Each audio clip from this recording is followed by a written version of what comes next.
Pangarap lang kita dati. So, ang dami mong cute today. Binobola mo na naman ako. Hindi.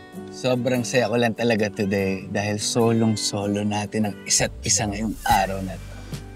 Pero Dab, salamat kung iisip mo na maliit na bagay lang itong ginawa mo para sa akin. Malaking effort na to para sa akin yung ginawa mong nag-leave ka para makasama ka today.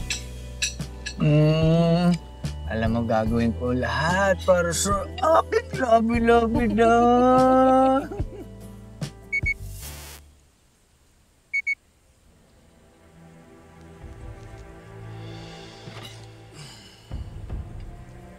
Sino yan?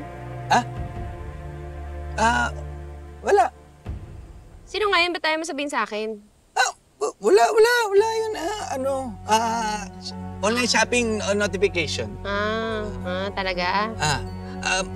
Gusto mong magperya tayo mamaya? Di na, uwi na ako. Bakit? Ganyan mo talaga ako tatratuhin? Ha? Tanga-tangahan lang? Nauutal ka pa ngayon. Alam mo, Eric, alam kong first girlfriend mo ko. Pero sinasabi ko sa'yo ngayon, yung instinct namin mga babae matindi, lalo na kapag may tinatago yung isang lalaki. Bahala ka na nga dyan! Teka lang! Kapikon.